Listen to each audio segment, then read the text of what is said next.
وقال الملأ من قوم فرعون اتذر موسیٰ وقومہ لیفسدوا فی الارض ویذرک آلہتک۔ اب یہ کافی دنوں تک معاملہ رہا، ظاہر بات ہے کہ اب اتنی بڑی بات ہو گئی، اب حضرت موسیٰ جو ہے اپنی دعوت و تبلیغ میں لگے ہوئے ہیں، اور جو ان کی قوم تھی وہاں بنی اسرائیل، اس کے اندر وہ جا رہے ہیں، انہیں آرگنائز کر رہے ہیں، وہ لوگ جو ہیں نوجوان ان کے گرد جمع ہو رہے ہیں۔ اب جو اس قوم کے بڑے بڑے لوگ تھے آل فرعون کے، اب وہ دیکھ رہے ہیں اور وہ سرگوشیاں کر رہے ہیں فرعون کے ساتھ محل میں جا کر۔ وقال الملأ من قوم فرعون، اور کہا قوم فرعون کے سرداروں نے فرعون سے، اتذر موسیٰ وقومہ لیفسدوا فی الارض، کہ بادشاہ ملک معظم کیا آپ فرعون کو، اس کو موسیٰ کو اسی طرح چھٹی دیے رکھیں گے اور اس کی قوم کو کہ وہ آپ کی قوم کو لیفسدوا فی الارض، زمین کے اندر فساد مچائے؟ یہ تو فساد ہو جائے گا، یہ سب جمع ہو جائیں گے، یہ منظم ہو جائیں گے، بڑی قوت ہو جائے گی، ہمارے خلاف اٹھ کھڑے ہوں گے، بغاوت ہو جائے گی، تو یہ جو آپ نے چھوٹ دے رکھی ہے ذرا سوچئے، غور کیجئے۔ اتذر موسیٰ وقومہ، کیا چھوڑے رکھیں گے آپ موسیٰ کو اور اس کی قوم کو لیفسدوا فی الارض، کہ وہ زمین میں فساد مچائیں، وَیَذَرَکَ وَآلِہَتَکَ، اور آپ کو بھی چھوڑ دیں اور آپ کے آلہہ کو بھی چھوڑ دیں۔ یہاں نوٹ کر لیجئے، ان کے بھی الہ تھے، ان کا سب سے بڑا الہ معبود سورج تھا، لہذا یہ نہیں تھا کہ وہ خدا صرف فرعون کو مانتے تھے۔ فرعون کی خدائی تھی سیاسی، کہ حکومت میری ہے، اختیار میرا ہے، ساورنٹی میری ہے، یہ خدائی تھی فرعون کی، یہی خدائی کا دعویٰ تھا نمرود کا، باقی ان کے معبود تو اور بھی تھے،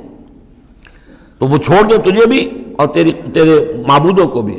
قَالَ سَنُقَتِّلُ أَبْنَاءَهُمْ،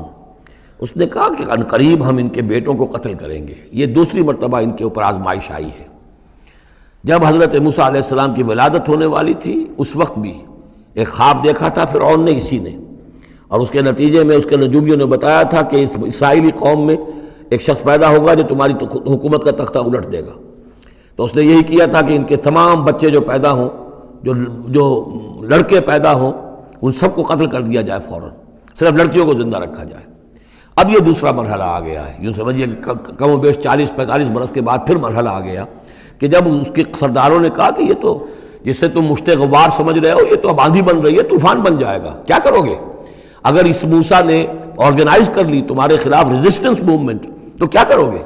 نپ دی ایول ان دی بڈ۔ وہ چاہتے تھے کہ قتل کر دیا جائے حضرت موسیٰ کو، لیکن اس شخص کے دل میں اللہ نے موسیٰ کی محبت ڈالی ہوئی تھی۔ وہ لا ولد تھا، اس کی بیوی آسیہ سلام علیہا اسرائیلی تھی، اس نے ہی بچایا تھا حضرت موسیٰ کو جب ان کی والدہ نے وہ نیل کے اندر ڈال دیا تھا ایک صندوق میں بند کر کے، اور وہ محل میں آ لگا تھا۔ قرۃ عین لی ولک، کیوں قتل کرتے ہو اس بچے کو، یہ میرے اور تمہاری لیے آنکھوں کی ٹھنڈک ہوگا۔ اب وہ اس گھر میں پلا بڑھا،